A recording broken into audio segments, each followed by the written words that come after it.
अखन अहाँ सब सुनि रहल छी अमचन म्यूजिक के शानदार प्रस्तुति। पीला पिलनिया के डीजे शिवा बड़सम पीला पिलनिया के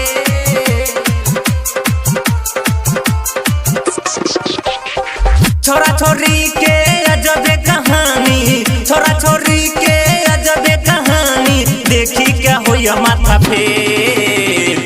रे भाई प्यारे कलयुग में भेलोय, रे भाई प्यारे कलयुग में भेलोय पीला पिलनिया के खेल।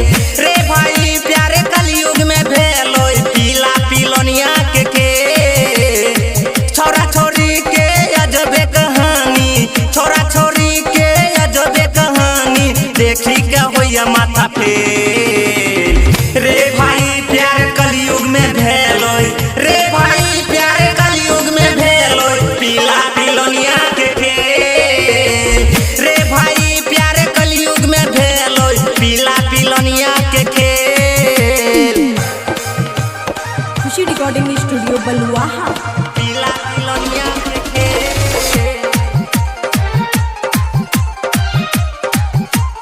डीजे शिवा पीला पिलनिया के खेल। बड़सम रस्तों पे रौनक के करो से लजाबई, पकड़ के कमर होठ से होठ के सटाबई। देख कहीं फाइट गलो रही।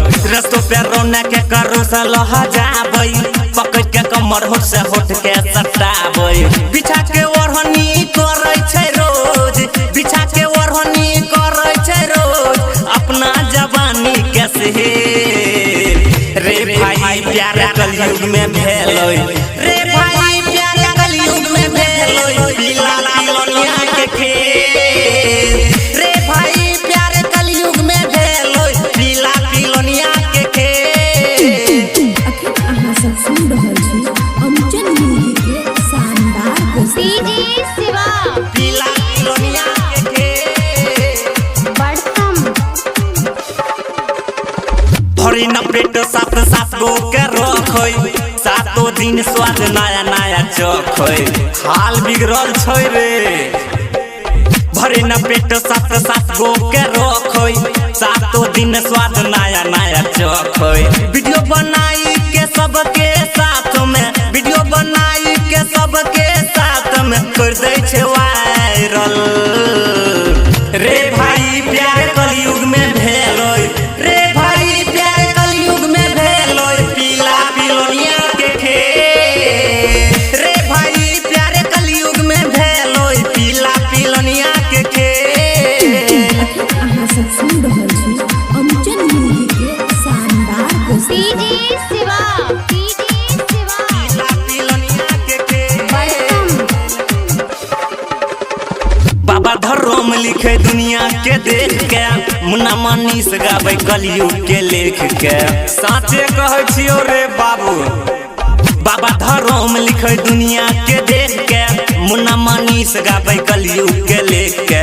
बिंदास विकास छोरा सुमितबा, सोनू सन्यासी छोरा दीपिका करै छै इहे झेल। रे भाई प्यारे कलयुग में भेलोय, रे भाई प्यारे कलयुग में भेलोय पीला पिलनिया के खेल। रे भाई प्यारे कलयुग में भेलोय पीला पिलनिया के खेल। रिकॉर्डिंग स्टूडियो बलुआहा।